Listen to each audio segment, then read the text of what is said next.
Friends, अब हम आगे शुरू करते हैं।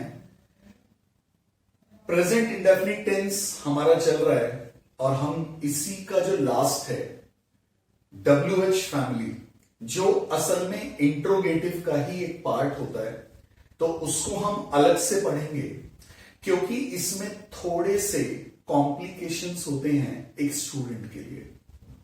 देखिए, जो WH फैमिली है ये असल में प्रश्नवाचक, क्वेश्चन मार्क, क्योंकि मैंने आपको पहले से ही बताया कि ये इंट्रोगेटिव टेंस का ही एक पार्ट है। इंट्रोगेटिव मतलब प्रश्नवाचक, जिसमें क्वेश्चन मार्क आता है। तो ये जितने शब्द होते हैं उन सब में क्वेश्चन मार्क आता है, सब में प्रश्नवाचक चिन्ह आता है। ये होते हैं 11 और ये 11 वर्ड्स फ्रेंड्स, मैं आपको बताऊं, बहुत इंपॉर्टेंट होते हैं। मैक्सिमम लोग, बच्चे जो होते हैं, वो इसी में गलती करते हैं, उन्हें नहीं आ पाते, याद नहीं रहते हैं। मैं सच बताऊं तो मैं इंग्लिश में सबसे ज्यादा अगर इंपॉर्टेंट वर्ड्स कौन से होते हैं, अगर मैं आपको ये बताऊं, तो मेरी नजर में ये 11 वर्ड्स मोस्ट इंपॉर्टेंट वर्ड्स होते हैं। एक आम जो स्टूडेंट होता है या कोई भी इंसान होता है जो इंग्लिश सीखता है, नॉर्मली उसे 2000 शब्दों की जरूरत होती है इंग्लिश इंप्रूव करने के लिए, लगभग 2000 वर्ड्स, जिसमें लगभग 500 वर्ड्स उसे आते हैं ऑलमोस्ट, और लगभग 1500 नए शब्दों को उसे सीखना पड़ता है। इसी तरह जो हमारी WH फैमिली होती है, इसमें जो 11 शब्द होते हैं उनमें से कुछ ऐसे होते हैं जो आपको एकदम से आते होंगे, जैसे कि व्हाट का मतलब होता है क्या, आप लोग अच्छे से जानते हैं। वाई, क्यों, ये भी आपको पता है। लेकिन 11 के 11 वर्ड्स सबको नहीं पता होते हैं और इनके बिना इंग्लिश अधूरी है। हो सकता है मैंने 2000 वर्ड्स आपको बोला है, बहुत इंपॉर्टेंट है अगर हम एक अच्छी इंग्लिश सीखना चाहते हैं। शायद किसी से आप मिले, कोई आपको बोलेगा नहीं यार 1000 में भी काम हो सकता है। कोई शायद आपको बोलेगा नहीं 2000 बहुत कम है, 3000 या 4000 इंपॉर्टेंट है। हो सकता है कुछ कम ज्यादा हो, लेकिन ट्रस्ट मी, चाहे वो 1000 हो, 2000 हो, 3000 हो या 5000 हो, इन 11 शब्दों के बिना वो इंग्लिश के सारे वर्ड्स, सारे सेंटेंसेस अधूरे हैं। उसका बहुत बड़ा कारण है फ्रेंड्स। पहला कारण देखिए, मैं स्टूडेंट्स के लिए बताता हूं दोनों चीजों में कैसे इंपॉर्टेंट है।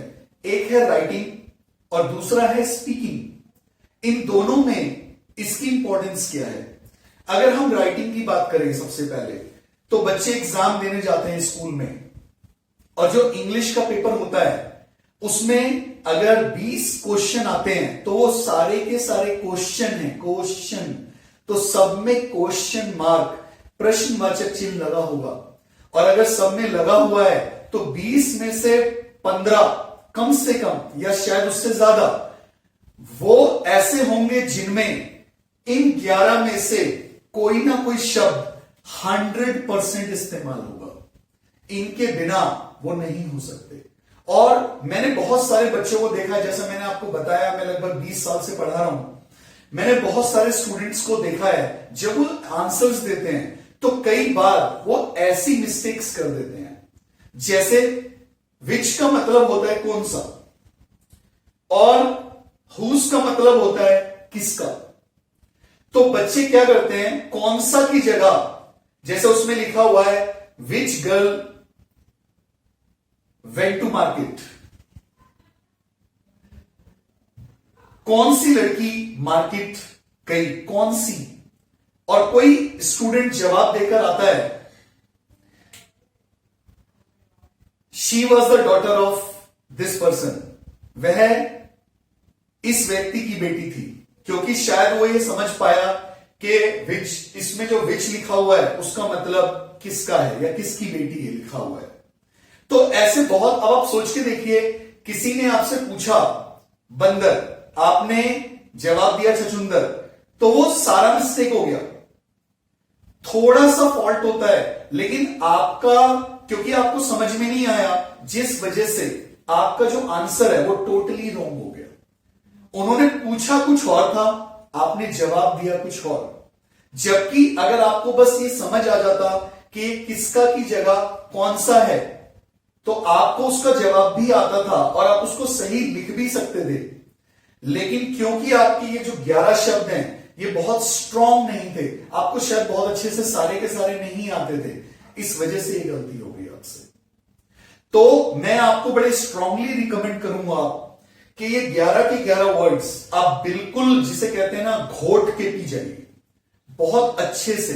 अगर कोई व्यक्ति चाहे हिंदी से इंग्लिश पूछे या हिंदी से इंग्लिश पूछे, इंग्लिश से हिंदी या हिंदी से इंग्लिश, दोनों आपको पता होना चाहिए। अगर आपसे कोई पूछता है कि विच की हिंदी क्या है, तो आपको पता होना चाहिए कौन सा या कौन सी। कोई आपसे पूछे कौन सा की इंग्लिश क्या है, तो आपको पता होना चाहिए विच। तो ये 11 के 11 शब्द आपके लिए बहुत इंपॉर्टेंट है। एक बार मैं हल्का सा आपको बताता हूं इनके बारे में। और पहला होता है व्हाट। व्हाट का मतलब होता है क्या। दूसरा होता है वाई, WHY। वाई का मतलब होता है क्यों। तीसरा होता है व्हेन। व्हेन का मतलब होता है कब। फोर्थ है वेयर। वेयर मतलब कहां। Fifth who. हु के दो मीनिंग होते हैं फ्रेंड्स, एक होता है कौन और एक होता है किसने। इसमें बहुत सारे स्टूडेंट्स गलती करते हैं, वो सोचते हैं हु का मतलब है कौन, किसने, क्योंकि वो किसने जो होता है वो हमारे बोलने का एक तरीका होता है। जैसे हमने बोला यह सेब किसने खाया, तो इसमें जो आंसर होगा वो आएगा हु। तो हु से शुरू होगा, लेकिन कई लोग ये सोचते हैं कि इसमें किसने लिखा है, तो वो या तो हुज लगा आते हैं और या फिर कुछ और लिखाते हैं। पर उन्हें पता है, वो सोचते हैं कि कौन के लिए ही हु का इस्तेमाल होता है, बिल्कुल नहीं। नेक्स्ट वर्ड है हुम, WHOM, हुम। इनमें W साइलेंट होता है, W साइलेंट होता है, लिखा जाता है लेकिन पढ़ा नहीं जाता है। किसी दिन ये मैं आपको साइलेंट वर्ड्स बहुत अच्छे से सिखाऊंगा फ्रेंड्स, कि कहां कहां पे कौन से वर्ड साइलेंट होते हैं, क्यों होते हैं।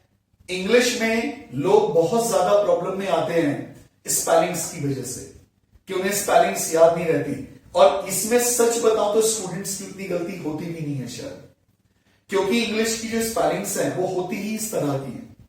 इस बारे में फिर कभी बात करेंगे किसी और वीडियो में। तो whom का मीनिंग होता है किसे, किससे और किसको, तीनों। अब कई स्टूडेंट्स बहुत बड़ी गलती क्या करते हैं, जब whom के 3 मीनिंग है तो वो एक को याद कर लेते हैं। उन्हें लगता है मुझे एक तो याद है, नहीं, फिर से आप गड़बड़ कर बैठेंगे। आपको तीनों के तीनों याद होने चाहिए, बहुत इंपॉर्टेंट है। इन तीनों में से कोई भी वर्ड यूज होगा तो वहां पे whom शब्द का इस्तेमाल होगा। नेक्स्ट है फ्रेंड्स हाउ, HOW। इसकी हिंदी होती है कैसे। ये 7 वर्ड्स हैं, 4 ये वर्ड्स हैं, एक है विच। विच का मतलब होता है कौन सा, कौन सी, कौन से, इस तरह से। हुज का मतलब होता है किसका, किसकी या किसके। ये मैं कुछ देर के बाद विद एग्जांपल्स आपको सिखाऊंगा। हाउ मच, हाउ मच का मतलब होता है कितना। इसका इस्तेमाल होता है उन शब्दों के साथ जिनको हम गिन नहीं सकते।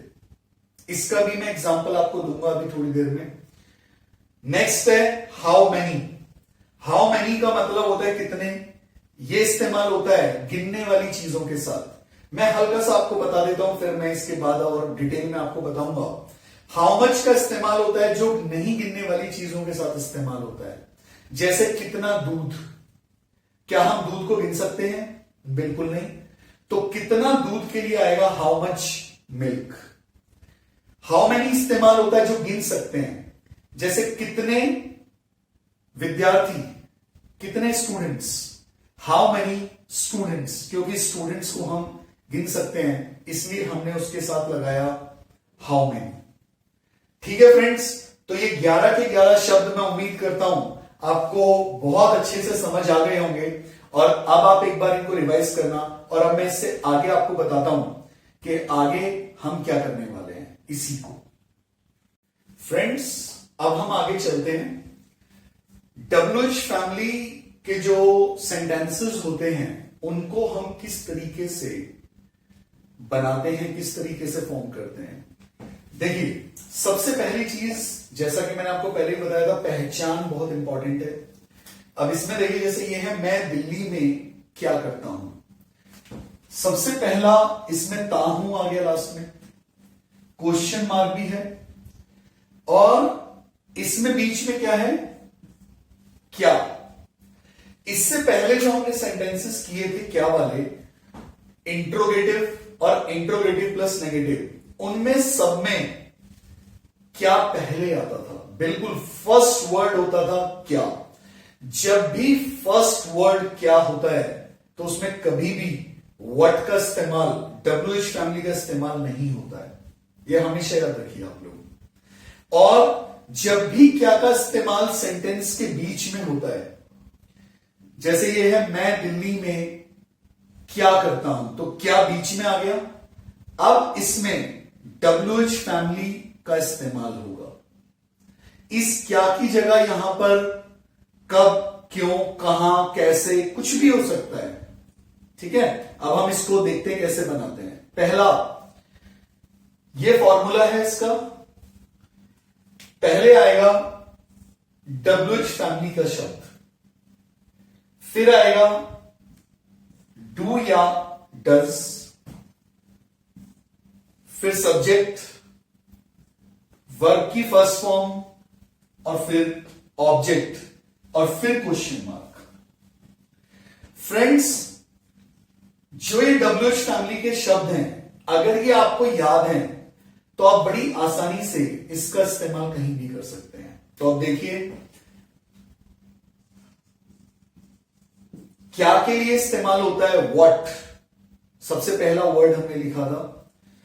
अब आएगा डू या डज, ये है मैं की इंग्लिश होती है आई, और आई के साथ आता है डू, जैसा कि इससे पहले भी हमने बताया था कि डू या डज किसके साथ आता है। फिर सब्जेक्ट होता है पहला जो शब्द है मैं, तो उसके लिए हो गया आई।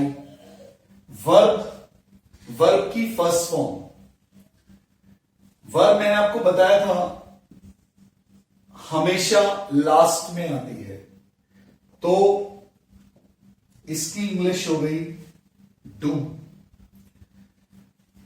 फिर ऑब्जेक्ट का मतलब होता है जो जिसके लिए काम कर रहे हैं। दिल्ली में के लिए आता है इन।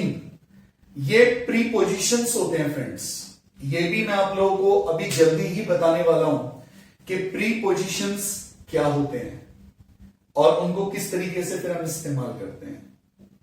ठीक है, तो व्हाट डू आई डू इन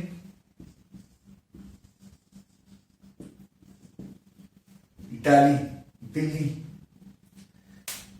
तो what do I do in Delhi, ये इसका सेंटेंस का फॉर्म है जो बनने वाला है इस तरीके से। और WH फैमिली में और भी थोड़े से ट्विस्ट होते हैं जो मैं आपको अभी बताता हूं। पहले आप इसको बड़े ध्यान से देखें और इसको बड़े ध्यान से समझें। ठीक है, तो फ्रेंड्स अब हम शुरू करते हैं WH फैमिली का ही उससे आगे का पार्ट। जैसा मैंने आप लोगों को बताया कि 11 वर्ड्स 11 शब्द होते हैं उसमें, तो उन 11 को इस्तेमाल करने के 2 या 3 तरीके हैं जो मैं आपको बताऊंगा। 3 तरीके मेनली मैं आप लोगों को बताने वाला हूं, जिसमें से एक हम कर चुके हैं जिसमें हमने व्हाट का इस्तेमाल किया, क्या का इस्तेमाल किया। अब हम दूसरा इस्तेमाल करेंगे हु का। बहुत सारे स्टूडेंट्स होते हैं जो हु का इस्तेमाल या तो गलत करते हैं या इस वजह से वो करते ही नहीं है। हु का मतलब होता है कौन या किसने। जैसे ये सेंटेंस लिखा हुआ है, आज खाना कौन खाता है, तो इसमें कौन आ गया। लेकिन फ्रेंड्स आप एक चीज देखेंगे, इसमें सब्जेक्ट नहीं है सेंटेंस में। क्यों नहीं है? क्योंकि हु वाले जो सेंटेंसेस होते हैं, कौन वाले जो सेंटेंस होते हैं हिंदी में, उसमें दो बातें हम बोल सकते हैं। या तो हम ये बोल सकते हैं कि कौन वाले सेंटेंस जो होते हैं, हु वाले जो सेंटेंस होते हैं, उसमें सब्जेक्ट होता ही नहीं है। या हम ऐसे भी बोल सकते हैं कि हु सब्जेक्ट की तरह काम करता है। लेकिन क्योंकि यह प्रश्नवाचक है, तो इसलिए अंत में क्वेश्चन मार्क, प्रश्नवाचक चिन्ह का प्रयोग होता है। जैसे WH फैमिली पहले आएगा, उसके लिए कौन है, तो कौन के लिए आ गया हु। फिर आएगा डू या डज। अब ये बड़ी इंपॉर्टेंट चीज है, क्योंकि इसमें सब्जेक्ट नहीं है और हम जो डू या डज लगाते हैं वो सब्जेक्ट के अनुसार ही लगाते हैं। तो अब हम इसमें डू लगाएं या डज लगाएं, इस पॉइंट पर भी स्टूडेंट्स बहुत कंफ्यूज होते हैं, बहुत समस्या में पड़ते हैं। तो मैं आपको बताता हूं, जैसे मैंने आपको बताया कि सेकंड थिंग होती है कि जो हु होता है वो सब्जेक्ट की तरह काम करता है। अब हिंदी में आप देखिए, आज खाना कौन खाता है, तो इतना हमें समझ आ रहा है कि एक व्यक्ति की बात हो रही है। अब एक की बात हो रही है तो वो सिंगुलर है, इसीलिए इसमें डस का इस्तेमाल होगा। लेकिन अगर ये होता आज खाना कौन खाते हैं, तो हम देख सकते हैं कि प्लूरल, बहुत सारे लोगों की बात हो रही है। तब इस कंडीशन में यहां पर डस की जगह डू का इस्तेमाल होता। कई बार हम देखेंगे बहुत सारी किताबों में हु के साथ डस भी लिखा होता है और हु के साथ डू भी लिखा होता है। तो बच्चे बहुत कंफ्यूज होते हैं, उन्हें लगता है यार ये क्या हो रहा है, हु के साथ डू आता है कि डज आता है। तो वो इस पे डिपेंड करता है कि जो हु है वो प्लूरल के लिए इस्तेमाल होगा तो डू का इस्तेमाल होगा, सिंगुलर के लिए इस्तेमाल होगा तो डज का इस्तेमाल होगा। ठीक है दोस्तों। अब इसके बाद इसमें आएगा सब्जेक्ट। आप देख रहे हैं डू डज के बाद सब्जेक्ट, और इसमें सब्जेक्ट कोई और है ही नहीं, तो ये छोड़ देंगे हम इसे। जो चीज नहीं है उसको छोड़ के आगे बढ़ा जाता है। अब है वर्ब। वर्ब की फर्स्ट फॉर्म, तो मैंने आपको बताया था अंतिम शब्द हमेशा वर्ब होता है। खाता, खाता के लिए ईट, और ऑब्जेक्ट है खाना,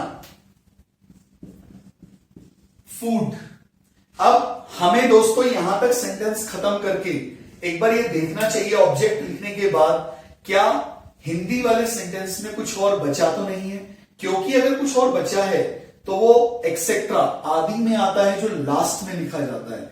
जैसे आप देख सकते हैं इसमें हिंदी में लिखा हुआ है आज, आज की इंग्लिश होती है टुडे, तो वो हमें इसमें एडजस्ट करना है।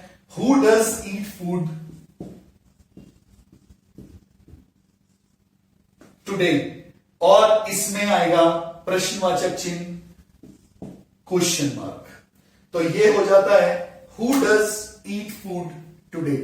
ये है फ्रेंड्स हु वाला सेंटेंस, इस तरीके से इसको बनाया जाता है। ठीक है। तो फ्रेंड्स ये WH फैमिली का थर्ड पार्ट है, जिसमें आप समझ पाएंगे कि और किस तरीके से वो 11 शब्दों में से कुछ शब्दों का इस्तेमाल किस तरह से किया जाता है। पहला हमने किया व्हाट, व्हेन, व्हाई, वेयर, वो क्या वाला जो हमने एग्जांपल लिया था। दूसरा हमने किया कि हु का इस्तेमाल कैसे होता है। अब थर्ड हम यूज करेंगे इन 4 शब्दों का। ये 4 वर्ड्स इंग्लिश में बहुत इंपॉर्टेंट होते हैं और बहुत सारे स्टूडेंट्स इसमें बहुत ज्यादा मिस्टेक करते हैं। आइए तो इनको देखते हैं। सबसे पहले वो 4 शब्द, 4 वर्ड्स कौन से हैं। पहला है विच, इसका मतलब होता है कौन सा, कौन सा या कौन सी या कौन से, कुछ भी। ठीक है। सेकंड होता है हुज, जिसका मतलब है किसका, किसकी, किसके। फोर्थ है, थर्ड है हाउ मच, जिसका मतलब है कितना, जो नहीं गिनने वाली चीजों के साथ लगाया जाता है, जैसा कि मैंने आपको बताया अभी थोड़ी देर पहले। हाउ मैनी का मतलब होता है कितने, ये गिनने वाली चीजों के साथ इसको लगाया जाता है।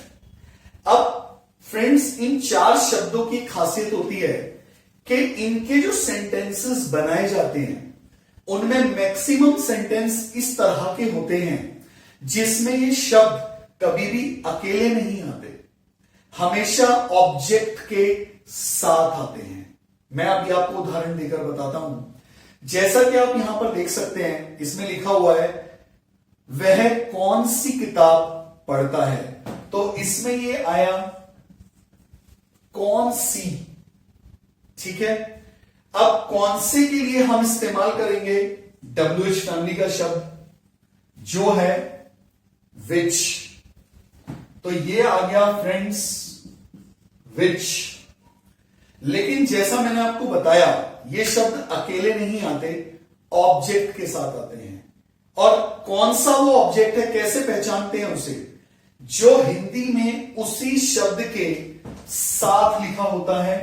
जैसे ये विच है, कौन सा, तो कौन से के साथ में लिखा हुआ है किताब, तो इसके साथ में जो ये किताब शब्द है इसकी इंग्लिश होती है बुक, ये इसके साथ अटैच हो जाएगा, तो ये हो जाएगा विच बुक, विच बुक। इसके बाद अब डू या डज शब्द का इस्तेमाल होगा, जिसे हम हेल्पिंग वर्ब बोलते हैं। मैंने पहले भी बताया था एक बार। तो डू या डज वो डिपेंड करता है सब्जेक्ट के ऊपर, और हमारा सब्जेक्ट यहां पर क्या है, वह। वह की इंग्लिश होती है ही, तो ही के साथ हम क्या लगाएंगे, डज। ये भी मैं आप लोगों को पहले बता चुका हूं 2 बार। तो विच बुक डज, फिर सब्जेक्ट ही, फिर वर्ब की फर्स्ट फॉर्म, तो इसमें लगेगा रीड, क्योंकि पढ़ने की जो इंग्लिश है वो रीड है। तो which book does he read, और इसमें क्वेश्चन मार्क लास्ट में लग जाएगा, और कुछ इस सेंटेंस में लिखा हुआ नहीं है। अगर इसमें कुछ और होता तो वो हम एक्सेट्रा में लास्ट में डाल देते, लास्ट में उसको लिख सकते थे। तो फ्रेंड्स, ये मैंने एक एग्जांपल दिया, लेकिन इसी सेंटेंस को अभी हम और देखते हैं। अगर हम इनमें से किसी शब्द को लिखें उसमें से, तो हम उसको कैसे बनाएंगे। जैसे कि पहला हुज, किसका, किसकी, किसके।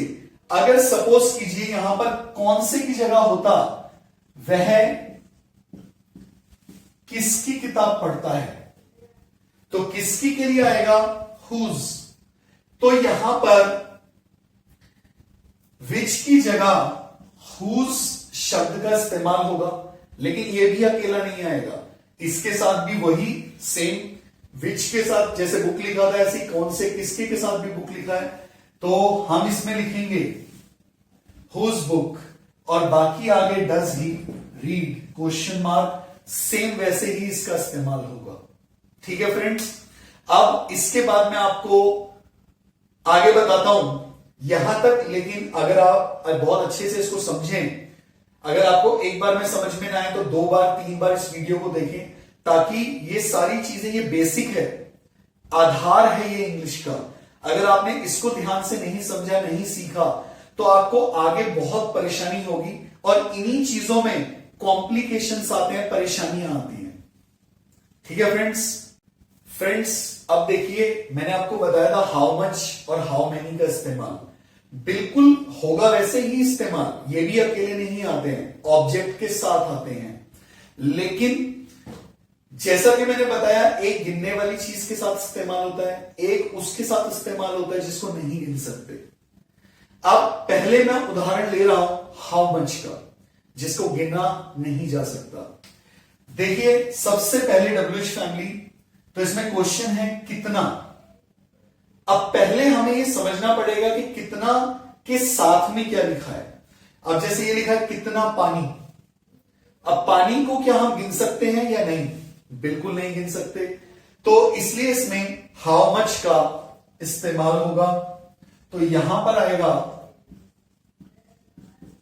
हाउ मच, और क्योंकि ये शब्द अकेला नहीं आता है तो जो इसके साथ में लिखा है पानी वो साथ में ही आएगा, हाउ मच वाटर।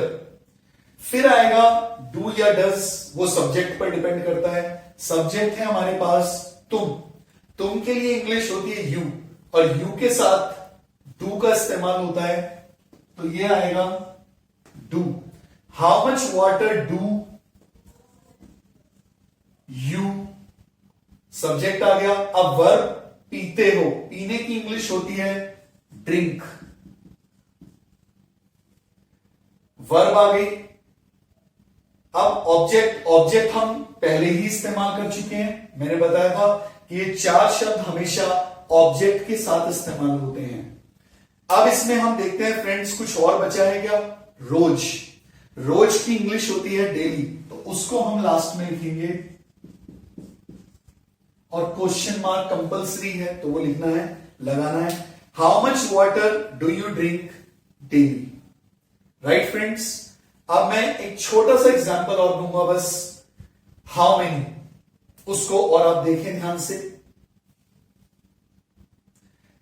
ठीक है। अब ये है फ्रेंड्स हाउ मेनी के लिए, आप देख सकते हैं इसमें सेंटेंस लिखा हुआ है तुम रोज कितने सेब खाते हो, तो कितने के साथ में लिखा हुआ है सेब, तो सेब हम गिन सकते हैं बिल्कुल, तो इसमें इस्तेमाल होगा हाउ मेनी। अगेन पहले WH फैमिली का वर्ड आएगा, तो हाउ मेनी। हाउ मेनी अकेला नहीं आता है तो उसके साथ में ऑब्जेक्ट आएगा जो है सेब। हाउ मेनी एप्पल्स, कितने सेब। अब डू या डज का इस्तेमाल होगा, और इसमें सब्जेक्ट है तुम यू, तो यू के साथ डू का इस्तेमाल होता है। फिर सब्जेक्ट यू, वर्ब खाते के लिए आता है ईट, ऑब्जेक्ट हम पहले ही इस्तेमाल कर चुके हैं, मैंने बार बार मैं आपको बता रहा हूं ये चार शब्द कभी भी अकेले इस्तेमाल नहीं होते हैं, तो ऑब्जेक्ट के साथ इस्तेमाल होते हैं, तो ऑब्जेक्ट इनमें पहले इस्तेमाल हो चुका है। तो how many apples do you eat, बचा हुआ शब्द है रोज डेली, तो उसको इसके साथ इस्तेमाल कर देंगे। फ्रेंड्स ये है WH फैमिली की कंप्लीट हिस्ट्री। अगर आप इस सारे के सारे WH फैमिली के सिस्टम को ध्यान से समझेंगे, प्लस आप WH फैमिली के 11 शब्दों को याद रखेंगे, हिंदी से इंग्लिश भी और इंग्लिश से हिंदी भी, तो आपके लिए WH फैमिली के शब्दों को समझना, उसके सेंटेंसेस को समझना, एग्जाम्स में क्वेश्चंस को समझना, यहां तक कि जब हम किसी से स्पीकिंग करते हैं तो स्पीकिंग कैसे होती है, कभी किसी ने सोचा है? मोस्टली अगर दो लोग इंग्लिश में बात करते हैं तो एक प्रश्न पूछता है और एक उसका आंसर देता है, एक क्वेश्चन करता है एक आंसर। किसी ने पूछा आपसे व्हाट इज योर नेम, तो आप बताते हैं माय नेम इज राजू। किसी ने आपसे पूछा व्हाट डू यू डू, आप क्या करते हैं, तो आपने बोला आई एम ए स्टूडेंट। इस तरह एक क्वेश्चन आंसर सेशन चलता है, और वो क्वेश्चन आंसर सेशन या कन्वर्सेशन या स्पीकिंग बिना WH फैमिली के शब्दों के होना असंभव है, हो ही नहीं सकती। दो लोग WH फैमिली के इस्तेमाल के बिना इंग्लिश में बातचीत नहीं कर सकते, स्पीकिंग नहीं कर सकते। आप कभी भी ट्राई करके देखिएगा, आपको मेरी बात समझ में आएगी। इसलिए आप इन्हें बहुत ध्यान से सीखिए। अभी हमें कुछ ही समय हुआ है वीडियोस बनाते हुए, इसीलिए आपको वीडियोस थोड़ा धीरे धीरे मिल रही हैं, और मैं कोशिश कर रहा हूं कि आपको मैं और नई नई चीजें बताऊं और नई नई नॉलेज आपके सामने आए इंग्लिश के बारे में। तो आप ये वीडियोस रेगुलर देखते रहिए, इसको चैनल को सब्सक्राइब कर लीजिए, लाइक्स और कमेंट्स भी कीजिए, हमें बताइए आपको क्या पसंद आ रहा है। और उसके बाद आपको ये सारा का सारा, जब तक मैं इसकी वीडियोस बनाता चलूंगा, आपको एक दिन ऐसा आएगा कि पूरे की पूरी ग्रामर आपको समझ में आ जाएगी। Thank you very much.